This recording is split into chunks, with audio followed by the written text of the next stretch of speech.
Oke, kali ini kita ketemu lagi di channel YouTube saya. Pada kesempatan kali ini saya akan mereview mesin Merview. Ini salah satu produk dari Lion. Coba kita lihat. Mesin ini kapasitas 10,5 kilo dengan tipe pemanas gas.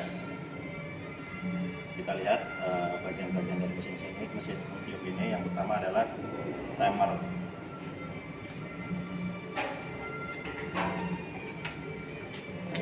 Timer dari merek Hugh ini lumayan kompleks ya dibanding dengan tipenya Mytek. Jadi timer ini kalau kita lihat ada 3 pilihan program. Yang pertama adalah automatic regular, kemudian time dry, dan yang ketiga adalah automatic permanent press. Perbedaannya apa antara 3 program ini? Kalau untuk program automatic regular ini ketika kita pilih misalnya kita di more dry, waktunya ini akan ditentukan dengan banyak atau sedikitnya beban pengeringan yang kita masukkan ke dalam tabung drum ini. Jadi misalnya kita mengeringkan pakaian 3 kilo untuk program more dry ini, waktunya pasti akan berbeda dengan kita mengeringkan misalnya 6 kilo. Jadi ini berpengaruh dengan banyaknya beban yang kita keringkan. Jadi mekanisme kerjanya adalah pada saat kita menggunakan more dry, pada saat proses pemanasan atau apinya sudah menyala, motor timer dia off. Setelah temperatur tercapai, disensor oleh termostat, kemudian pemanasan suplai ke pemanasan off, maka motor yang ada di timer sini baru mendapatkan suplai untuk menggerakkan posisi cam switch yang ada di dalam timer sini. Ini untuk program yang otomatis. Beda halnya dengan program yang time dry. Kalau time dry misalnya kita pilih di 50, artinya ini bisa kita pastikan bahwa timenya atau waktunya adalah 50 menit. Walaupun kita mengeringkan misalnya 3 kilo atau 6 kilo, waktunya bisa dipastikan 50 menit. Karena untuk program time dry ini, untuk motor timer akan selalu dapat suplai 220. Kalau kita lihat di wiring diagram ini, nah di sini ada termostat yang berperan untuk menghidupkan dan memutuskan aliran yang ke timer pada saat kita menggunakan program yang otomatis. Tapi kalau kita menggunakan program time dry, nah kita lihat jalurnya adalah langsung atau direct dari timer ke kontak di cam switch itu di T dan akan berhubungan ke L3. Nah, ini perbedaan untuk program timernya. Kemudian kita lihat lagi ada namanya fabric selector. Nah, ini fungsinya adalah untuk memilih berapa sih temperatur yang kita inginkan untuk memanaskan pakaian ini. Pada saat kita set di posisi reguler, temperatur yang akan bekerja sekitar 65 derajat. Kemudian kalau kita set di delicate, temperatur bekerja sekitar 60 derajat, dan di no heat ini tanpa pemanasan atau nggak ada suplai untuk komponen yang ke pengapian.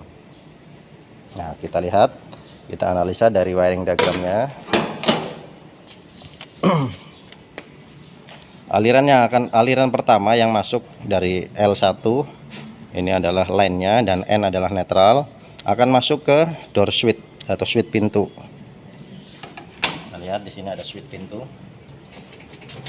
Nah, ini akan memutus aliran yang masuk ke dalam timer apabila kita buka untuk pintunya. Setelah dari pintu kita lihat, ini akan masuk ke L1.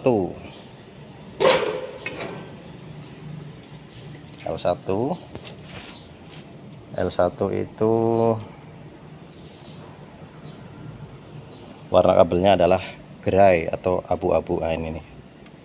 Ini adalah L1. Ini yang kabel ini dia dapat dari door switch atau switch pintu yang ada di sini.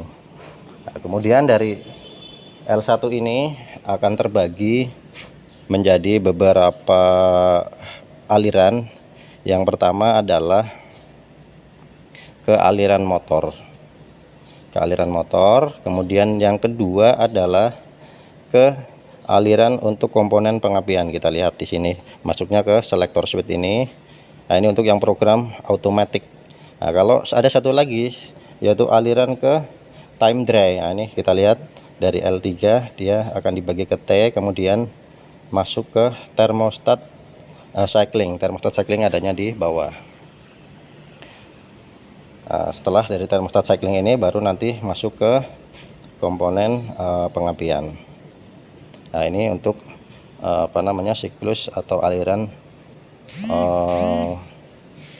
listrik dari timer, kemudian dibagi ke selector switch dan ke motor. Nah, motor ini, setelah motor itu baru masuk ke komponen pengapian.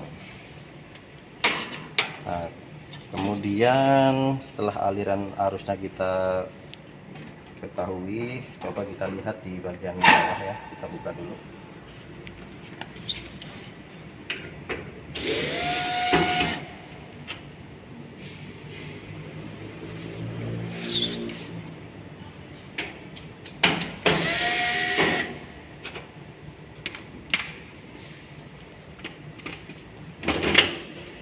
Nah, ini tadi yang kita katakan door switch. Ini ada dua terminal ya.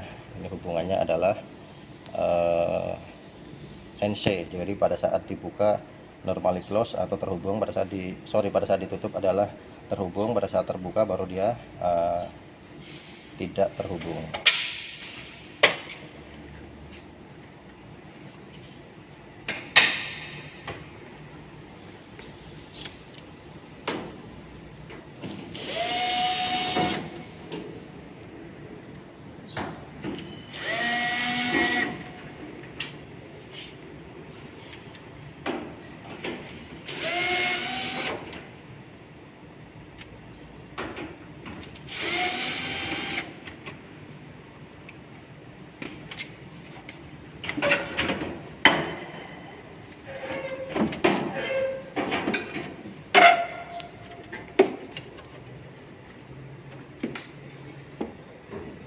Coba buka drumnya.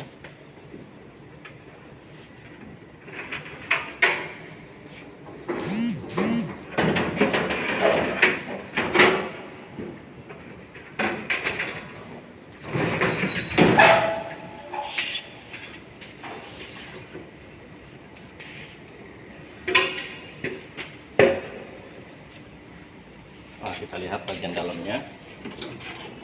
Ini adalah bagian motor yang untuk menggerakkan drum. Kemudian ini adalah thermostat yang tadi di awal saya sebutkan adalah thermostat cycling. Kemudian ini adalah komponen pengapian.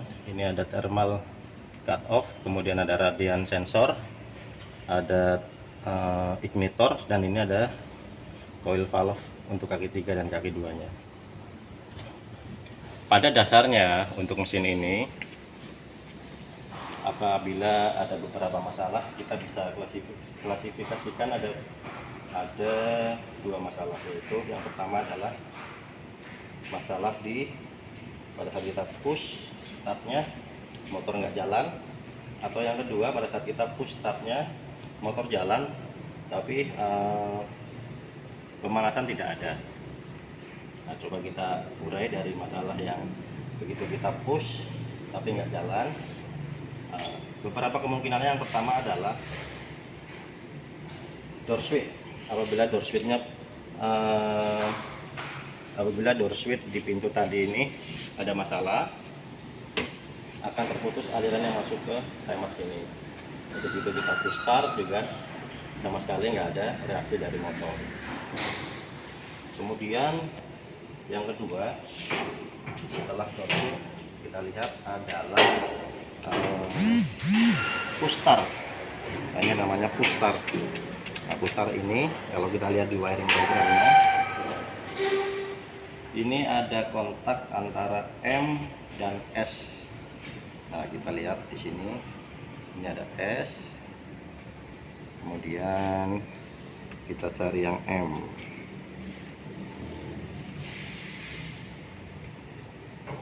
M dan S itu warna kabelnya adalah warna kuning dan warna coklat. Nah ini dia M dan S. S itu adalah ini, jadi ini nih. Nah kita bisa pastikan juga apakah masalahnya di kontak timer ini atau push startnya dengan cara pada saat kita tekan ini, kita putar misalnya ya di nomor 70 atau 60, kita tekan. Nah kita pastikan kita bisa ukur dengan menggunakan multitester antara kontak S dan kontak M. Kalau misalnya nggak ada hubungan, udah kita pastikan bahwasanya si kontak yang ada di dalam timer sini bermasalah atau mungkin konektivitasnya nggak bagus. Tapi jangan khawatir kalau misalnya kerusak di bagian pushstar ini. Kalau memang kita nggak mau ganti timer secara keseluruhan, ada satu solusi, kita bikin namanya pushstar tambahan atau switch tambahan. Jadi pushstar yang ada di sini kita nggak fungsikan, kita tambahkan salah satu kita bisa bor ya di satu bagian panel sini dengan pushstar tambahan. Nah itu juga bisa sebagai salah satu alternatif apabila kita nggak mau ganti satu blok timer ini. Kita bisa lihat di wiringnya, kita bisa ganti antara tombol M dan S. Kita keluarkan dua kabel, kemudian dua kabel itu kita sambungkan ke pushstar tadi. Kemudian yang lain, apabila kita tekan ini ternyata nggak ada respon, kita lihat kemungkinan yang lain adalah di centrifugal switch. Kita lihat centrifugal switch adalah adanya di sini. Nah, ini ada potensi atau sering kita jumpai di lapangan ya, apabila di satu tempat laundry yang mungkin tempatnya kurang bersih, biasanya akan banyak semut yang akan masuk ke dalam kontak platina ini, dan ini akan mengakibatkan pada saat kita tekan push start juga motor ini nggak respon. Kita lihat dalamnya.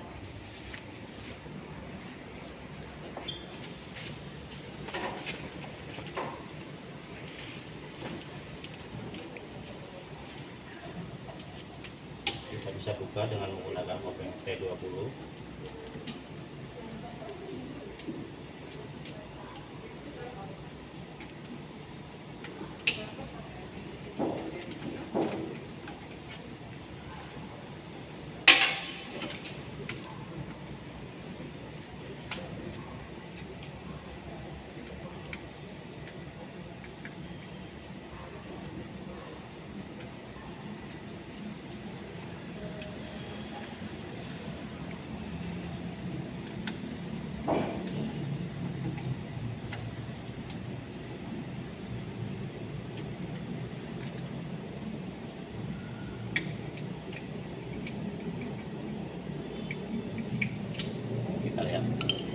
Di bagian kontak ini apabila terdapat beberapa atau sarang semut ya umumnya yang masuk ke bagian platina ini, maka ini nggak akan kontak antara platina kiri dan kanan ini. Nah, ini akan menyebabkan suplai arus listrik yang masuk ke motor ini juga terputus. Jadi ada kemungkinan kalau kita push start nggak mau jalan motornya, dari relay ini, dari kontak platina ini yang kemasukan semut. Nah, itu untuk yang apabila kita push start nggak ada respon di motor. Kemudian masalah selanjutnya, kita tekan push start ini motor ada reaksi tapi nggak mau panas. Nah, kita mesti lihat, yang pertama mesti kita pastikan adalah kontak yang menuju ke pengapian. Apabila kita menggunakan program time dry. Program time dry adalah program yang ada menitnya ya, ada angka-angka menitnya ini. Apabila kita katakanlah di 60 kita push start, motor jalan tapi nggak ada panas. Ini juga terbagi dua. Yang pertama adalah pastikan ignitornya menyala atau enggak. Ignitor itu adalah pemantik yang ada di dalam sini. Kalau misalnya ignitornya nggak menyala, ada kemungkinan, ada beberapa kemungkinan. Yang pertama adalah kita lihat di bagian timer. Di bagian timer ini, kalau kita lihat di wiring diagram ini, untuk ke pengapian adalah L3 dan T. Warna kabelnya kita lihat, L3 adalah white red dan T adalah red black.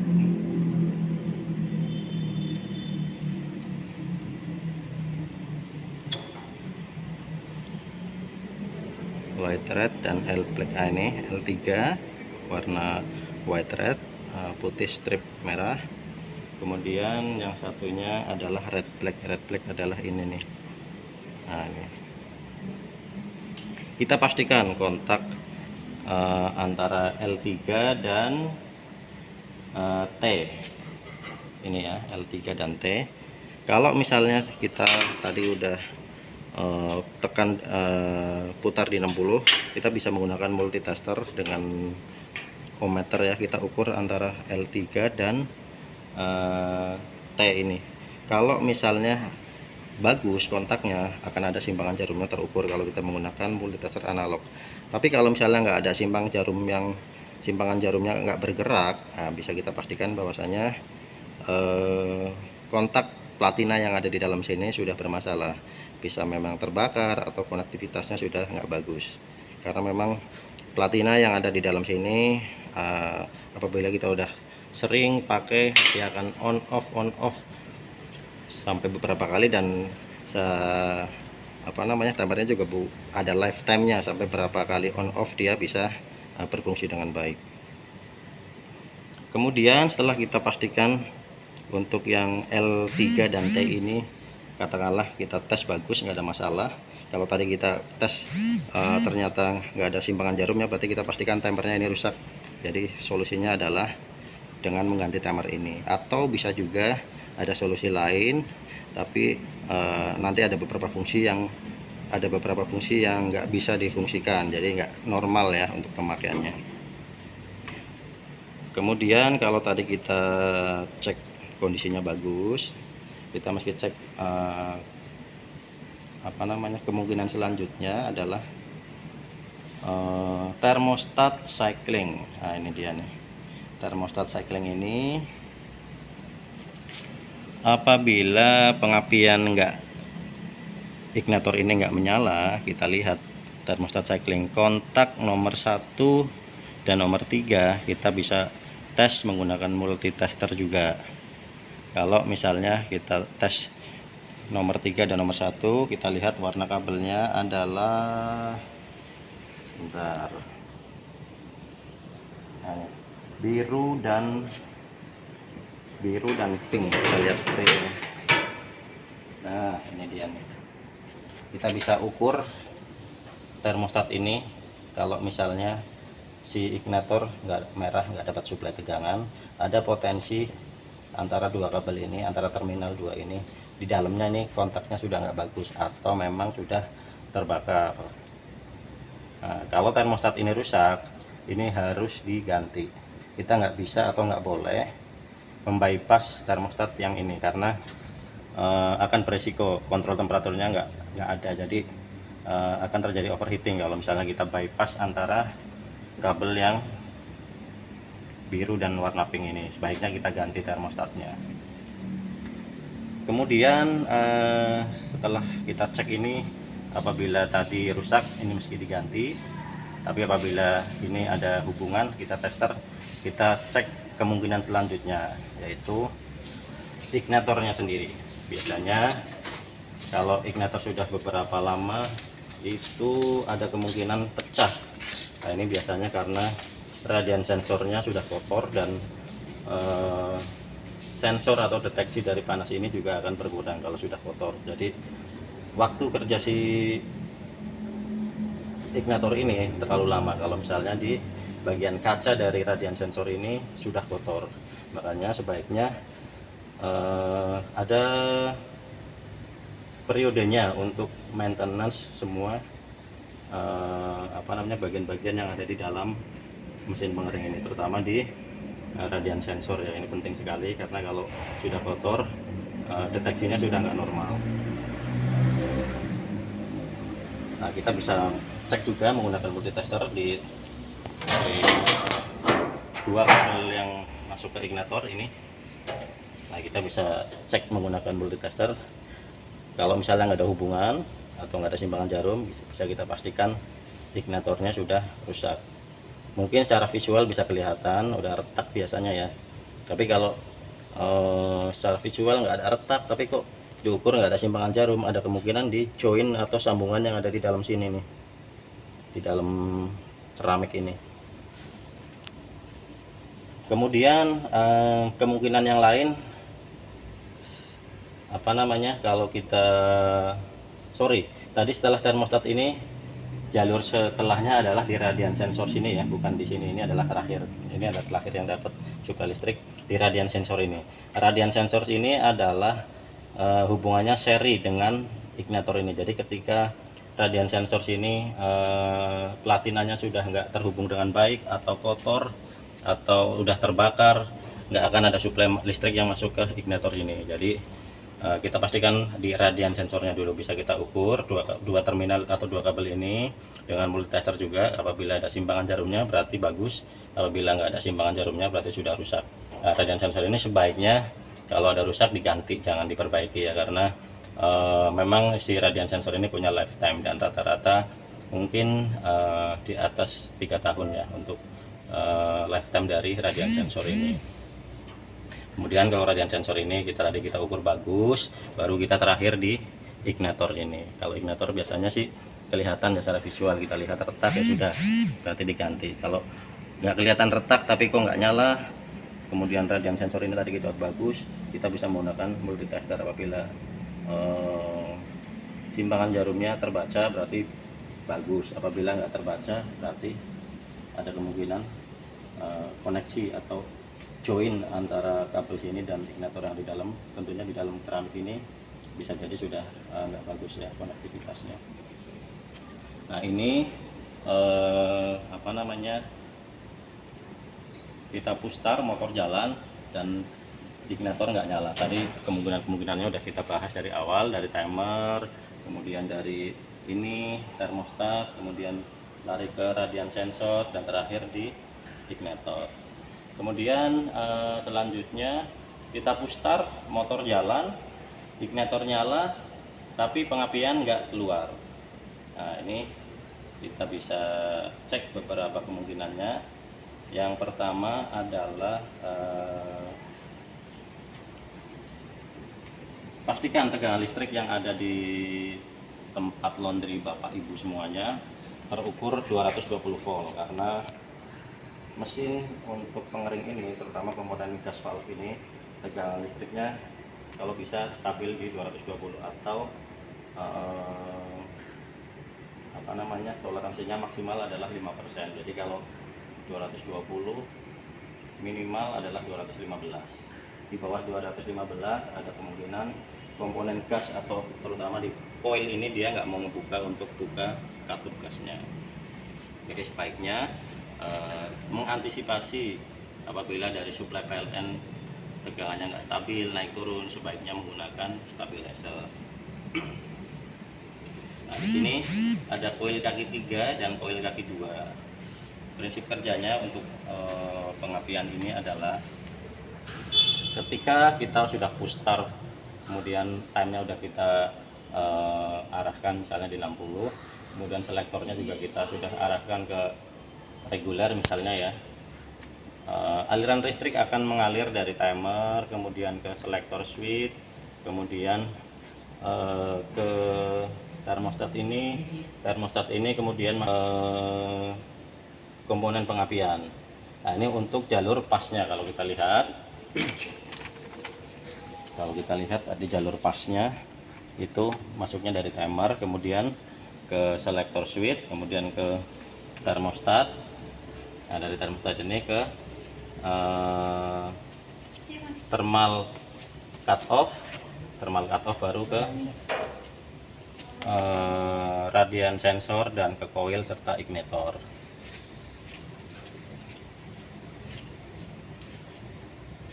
Begitu berbarengan dengan di pushstart tadi, yang pertama akan dapat suplai adalah ignitor ini. Ignitor menyala, dan jangan lupa juga untuk jalur netralnya adalah dia akan masuk ke, kita lihat di nomor 1 dan 2 adalah centrifugal switch. Jadi pastikan centrifugal switch-nya berfungsi dengan baik. Jadi centrifugal switch ini fungsinya adalah untuk memproteksi apabila motor sudah berhenti, arus yang akan masuk ke pengapian ini adalah akan terputus. Jadi untuk memastikan kalau motor berhenti berarti aliran listrik ke komponen pengapian ini terputus. Itu adalah fungsi dari centrifugal switch, terutama di kontak nomor 1 dan 2. Kemudian tadi dari jalur pasnya kita lihat sudah masuk ke ignitor. Dari jalur not netralnya disuplai dari nomor 1 dan 2 ini juga sudah masuk. Maka kita lihat komponen pengapian sudah aktif, terutama di bagian ignitor. Jadi cara kerja ignitor ini adalah ketika sudah dikasih sumber tegangan, maka ignitor ini akan menyala, dan untuk durasi ignitor ini sekitar 30 sampai 1 menit. Jadi tergantung dari tegangan listriknya. Apabila tegangan listriknya memang bagus, artinya nggak under voltage, itu ignitor ini akan menyala sekitar 30 menit. Dan panas dari ignitor ini akan didetek oleh namanya radian sensor. Radian sensor ini fungsinya untuk memutuskan aliran yang ada di ignitor ini. Kurang lebih 30 sampai 1 menit akan terputus. Berbarengan dengan terputusnya ignitor ini, maka suplai listrik akan masuk ke koil kaki 2. Tadi di awal koil kaki 3 sudah teraliri arus listrik ya. Artinya kalau ini sudah teraliri arus listrik, sebagian katup sudah kebuka, gas sudah standby di dalam sini.